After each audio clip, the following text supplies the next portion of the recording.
يا رب.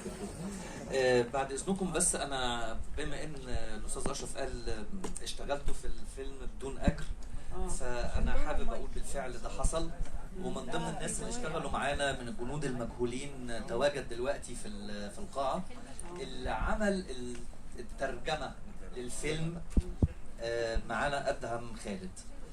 نشكرك جدا، وتسقيف جميله هو ابي.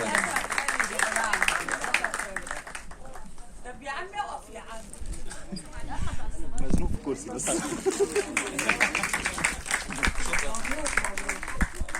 لا بجد يعني الفيلم معمول باتقان، وخصوصا ان ابراهيم اول مره، يعني انا مبهوره بالشغل حقيقي. بالنسبه لوائل بقى، هل بالفعل بعدين كمان انا معجبه جدا بطريقه بدايه الفلاش معمول. جات لك منين الفكره؟ لا بس ده طلع في مستوى كويس.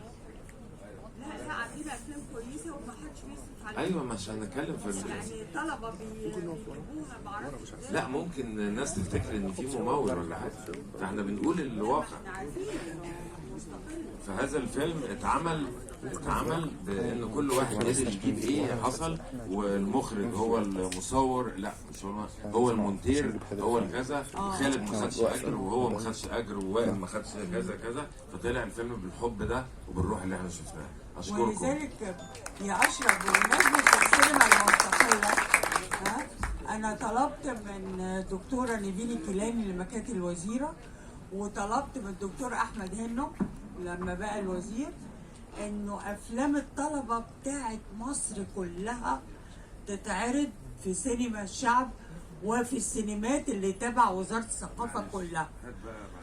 لانه استنى بس يا اشرف لما اقول انا، لانه انا لما كنت صغيره في يوم من الايام كنت صغيره، كان ما فيش فيلم طويل بيتعرض الا لما قابله فيلم قصير او ميكي ماوس.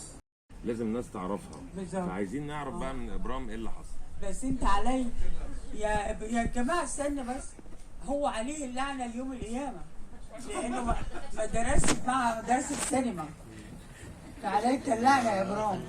بس معلش كلمه اقول، خصوصا يا دكتور ان البابا طبيب. بابا لازم يبقى طبيب. لا هو اتفضل. عايزين تعرفوا الكشف بكام؟ نعرف ايه؟ انا في فيلم فضول. لا بس انا بحيي فيك ان انت عندك لغه. جبت اللغه دي منين؟ من الفرجه. والله شغل جميل. خدت ورشه مع استاذ محمد كتير، وتعلمت شويه اساسيات يعني، وقلت اطبق بقى. يعني مين اللي عامل الديكوباج معاك؟ مين اللي اخرج لك الفيلم؟ بس الديكوباج كان لايف. كان لايف يعني واحنا شغالين. لا ما تقولش بقى، مش عايزين نعرف.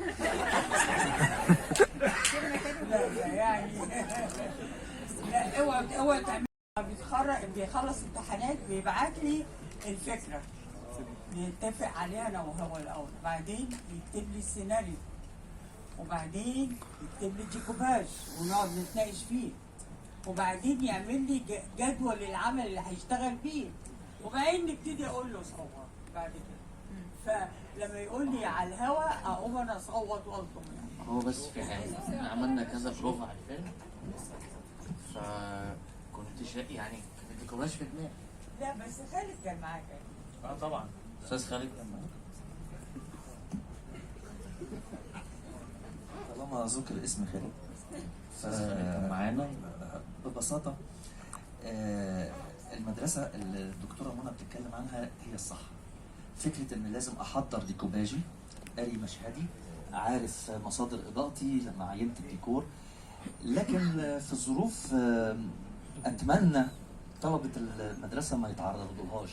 فكره ان انا بنزل الاقي الشمس اختلفت في مدخل الشباك فمش هعرف اجيب مصدر. المهم فكره ان انا اعمل الديكوباج على الهواء